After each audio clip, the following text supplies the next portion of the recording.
Hey lambs, welcome to your Florida Man Friday episode. Well, today is Florida Woman. In today's episode, we're talking about a 23-year-old grown behind woman who posed as a 14-year-old girl in order for her to molest kids. Before we begin, if you're new here, my name is Kai, and this is Love and Murder, Heartbreak to Homicide, the Florida edition. Also, this episode and all my episodes are sponsored by my lambs and Patreon, patreon.com/love and murder.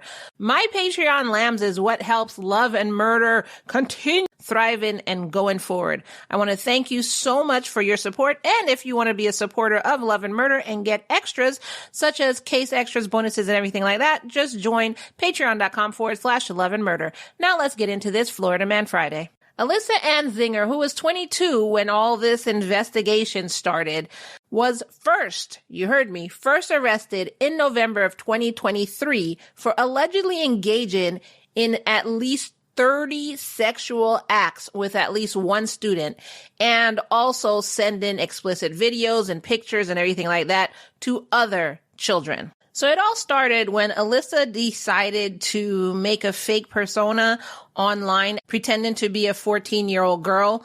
And she did this on Snapchat. So she knew what she was doing, because if you don't know, which I don't know because I've never been on Snapchat a day in my life, but from what I hear, Snapchat deletes your messages. I think it's after 24 hours. So it's not something that stays there.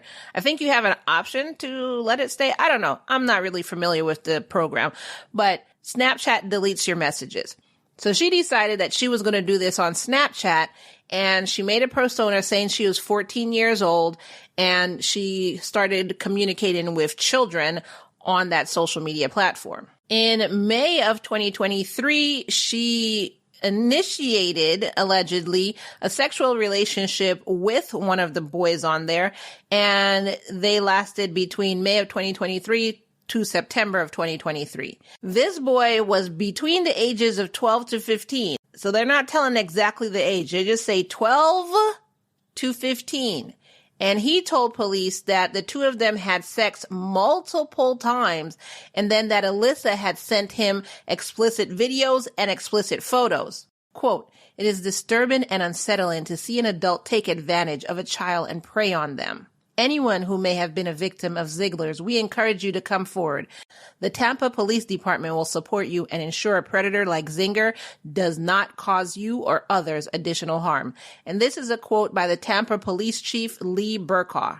So then multiple children who went to the Wilson Middle School in Tampa told police that they thought that Alyssa was their age, but they just figured that she was homeschooled. And Tampa police also made a statement and came out and said that they believe there are additional victims to this one boy who's between 12 and 15, and the one that she sent pictures to, because another student told police that Alyssa did send several children pictures of her and other things depicting sexual intercourse through Snapchat. Again, she knows what she's doing. So if anybody tries to be like mental health, she knew what she was doing, because she went to Snapchat instead of Instagram or regular text message or WhatsApp. She went to Snapchat.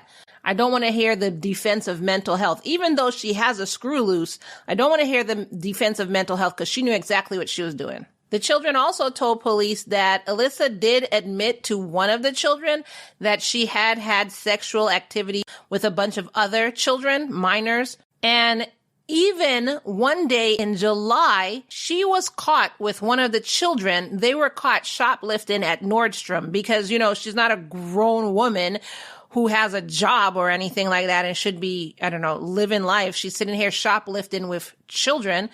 But they were caught shoplifting at Nordstrom. And when the security guard asked her age, she tried to pretend oh no, I'm 14. I was born in 2009.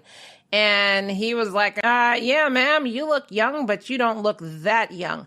And when I look in my system, all I find is an Alyssa Ann Zinger who was born in 2001. So I think your dates are a little off, ma'am. And Alyssa was like, no. I'm totally was born in 2009 because like no cap, because, that's literally all I know of my daughter's lingo. I don't know. She was like, no cap. I was born in 2009 and I am totally 14. And the other Alyssa that you found, Alyssa Ann Zinger, even though that's my name, that's my half sister. She has the exact same name as me because my parents weren't inventive and they couldn't think of any other name. So that's what happened. So little did she know that the police had already been investigating her for about a year, and that was coming up in the system.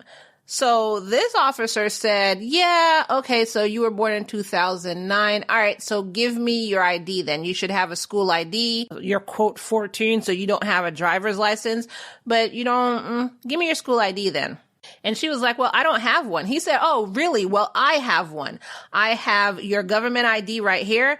I have your school and employment records right here. And also I called your place of employment, which is the Tampa Publix, where you work in the bakery. And that confirmed that you're an adult as well. So how were you born in 2009? Do you want to pass that by me again? So she was arrested and charged with 2 counts of lewd and lascivious battery and 5 counts of lewd and lascivious molestation of a victim between the ages of 12 and 15 years old. These are second-degree felony charges.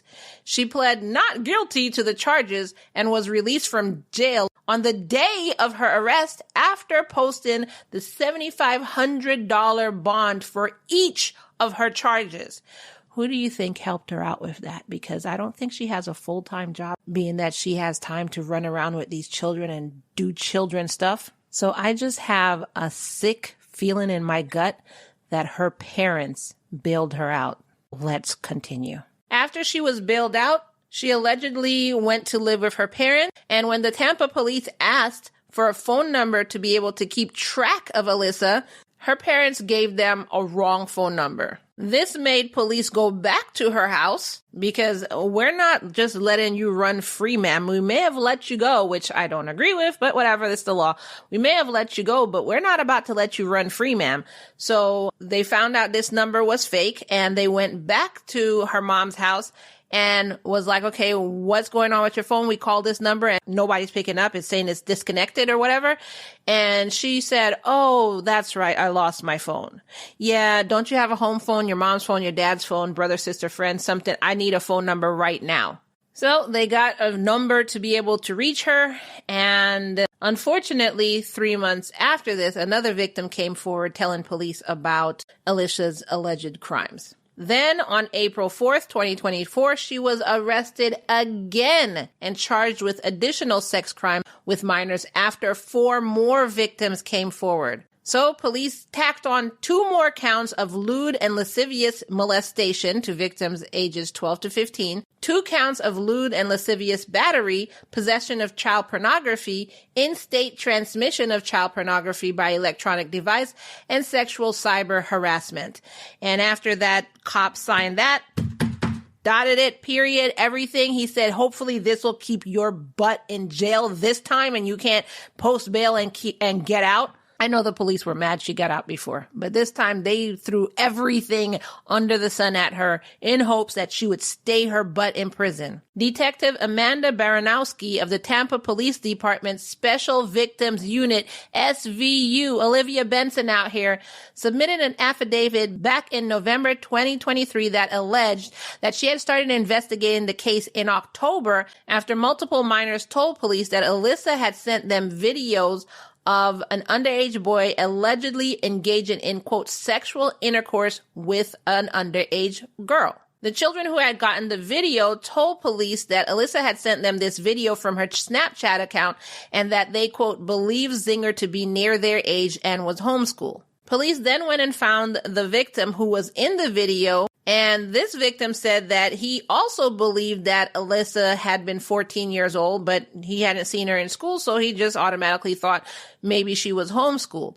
He said that, this was the boy in the beginning of this case, he said that him and Alyssa had started speaking on Snapchat. She had reached out to him, and then they met in person for the first time at the end of May. He then said that he and Alyssa, quote, had been physically intimate, which included willfully performing sexual acts on each other.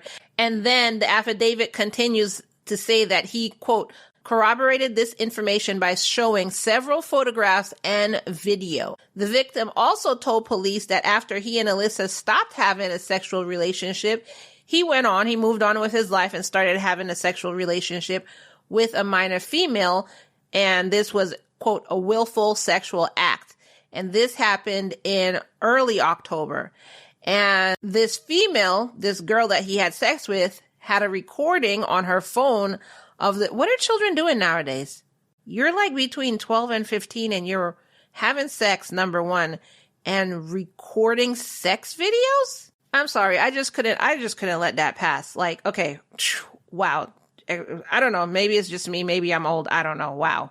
Anyways, so they had sex in October and they recorded it and the girl had this on her phone. So they went and talked to this girl who told police that, yeah, Alyssa had come to her home saying that she needed to charge her phone. And then the girl had left her around, I need to go to the bathroom or I need to go do whatever. I don't know, whatever she wanted to do. I wanted to go to get a soda.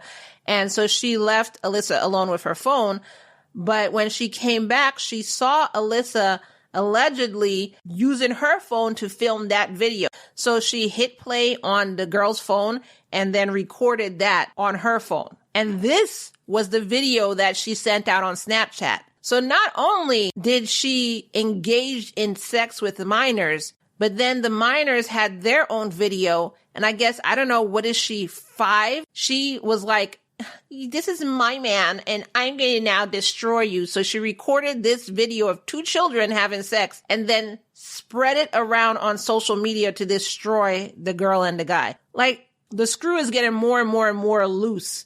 I think that screw fell off and another screw is getting loose in her head. So when the girl saw Alyssa doing this, she pushed her out of her house. Like, what the are you doing? What are you doing? Get off my phone. Get out of my house.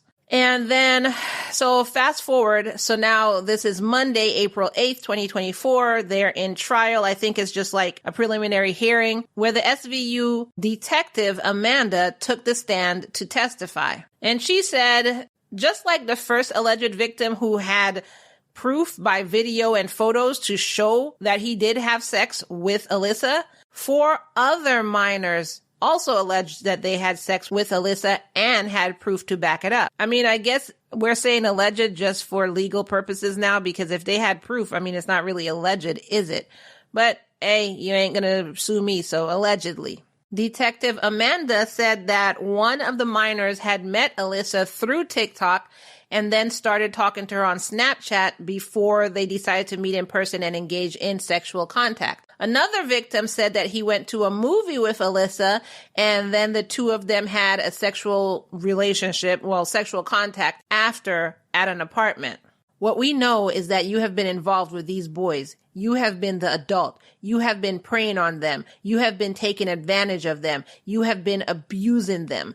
This comes from Judge Laura Ward, who was overseeing this trial. And even though there's no evidence that she committed additional crimes since she was let out of jail, bailed out. I don't want to say let out because I'm pretty sure they didn't want to let her out. Judge Ward said that she is not 100% comfortable or confident that Alyssa wouldn't reoffend. Quote, unfortunately, your parents have compounded the situation, and I understand that they were trying to help you, but they have made it worse. And I completely agree. Your daughter, your 23-year-old grown-ass woman of a daughter is running around having sex and doing all this with like some 12-year-olds, and you're lying to the police. And I'm sorry, you're not going to be in my house either. But then again, you could be in my house because then I could watch you like a hawk and make sure you're not going out there and doing this again. So maybe you'd be in my house, but I'm not lying to police for you. I'm sorry. And you'll only be in my house just so I could keep you away from other children and keep you here until you have to go to trial. That's if I even bailed you out. You made me bailed your own self out. I'm not sure. So Judge Ward said that Alyssa was going to be in jail now until her trial and that she will be held without bond. The HCSAO, which is the Hillsborough County State's Attorney Office, also filed 7 additional counts against Alyssa in relation to the allegations made by these new individuals. So she's now facing 14 counts in total. So it's 5 counts of lewd and lascivious molestation when the defendant is older than 18 and the victim is 12 to 15 years old, 6 counts of lewd and lascivious battery, possession of child pornography, in-state transmission of child pornography by electronic device, and sexual cyber harassment. And that is the insanely disgusting case of Alyssa Zinger. What did y'all think about that? And in today's poll question, I'm going to put out, do you think that initially they shouldn't have even tacked on bail to her charges in order for her to be able to bail out? I know it says that she didn't do anything since she was out of jail, but I mean, come on, 30 children, allegedly, really? That's not enough to keep you in jail until your trial? But I guess they just needed to do more research and everything like that. I'm not really sure. So that is going to be the poll question. Also, if you want additional pictures or videos, head on over to our Patreon, patreon.com/love and murder, and you can get this case's extras.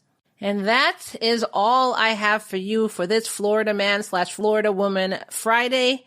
I do want to hear from you. Let me know your thoughts in the comments below. Answer the poll question in Spotify or in our brand new WhatsApp group. You could find that at murderandlove.com/WhatsApp.